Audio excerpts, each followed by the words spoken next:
పల్లె తెల్లవారుతున్నదా పల్లె బతుకు తెల్లవారుతున్నదా పల్లె తెల్లవారుతున్నదా పల్లె బతుకు తెల్లవారుతున్నదా కోడి కూతలతోని తెల్లవారే పల్లె పాలధారలతోని తెల్లవారే పల్లె జీపు చప్పుళ్లతో బుట్లతో కిళ్లతో లాఠీల దెబ్బల తుపాకి మోతల్ల పల్లె తెల్లవారుతున్నదా పల్లె బతుకు తెల్లవారుతున్నదా పల్లె తెల్లవారుతున్నదా పల్లె బతుకు తెల్లవారుతున్నదా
కథలు చెప్పేటి హనుమంతయ్య గారు చిరుతాల భాగోతం సింధూరాములన్న కల్లు కల్లున గజ్జె కోలాటం గంతులు పగటి వేషగాళ్లు పాడేటి పద్యాలు చుక్క పొడవక ముందు బాగా సంతులు ఊది ఆ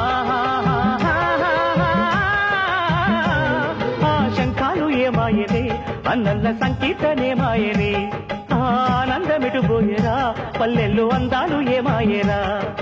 ఏ ఇంట్లో చూసినా ఏ కంట చూసినా పాము పడగల కింద పక్షులు ఉన్నట్టు పిన్నులున్న పిడుగు మీద పడుతున్నట్టు పల్లె తెల్లవారుతున్నదా పల్లె బతుకు తెల్లవారుతున్నదా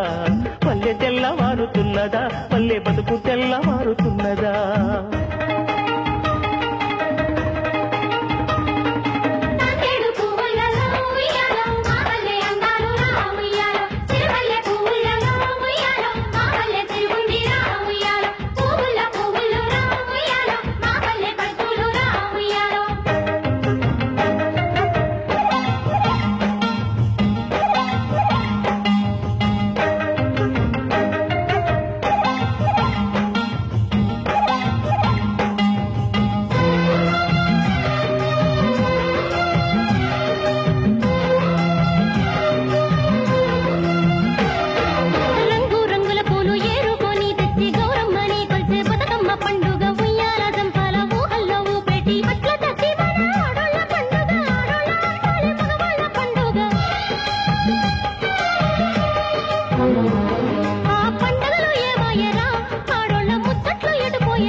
దసరా పండగ నాడు దుర్గమ్మను దల్చి కొడవలి గొడ్డల్లి బిల్లమ్మూలను గొల్చి కాడెట్ల బండికి నాగరి కర్రుకు మొక్కి నెమలి ఆటలు ఆడి పులివేషములు వేసి చెంగు చెంగులాడే మన పల్లె రేపల్లి చీకట్ల పల్లాయరా అయ్యో అగకాట్ల పారాయరా తల్లి లాంటి పల్లెకి అయ్యయ్యో తను అంత గాయాలురా ఏ ఇంట చూసినా ఏ కంట చూసినా మేక మందల మీద మెకము పడ్డట్టు పొద్దు పొడుపులతోనే పొదుగుకుతున్నట్టు పల్లె తెల్లవారుతున్నదా పల్లె బతుకు తెల్లవారుతున్నదా పల్లె తెల్లవారుతున్నదా పల్లె బతుకు తెల్లవారుతున్నదా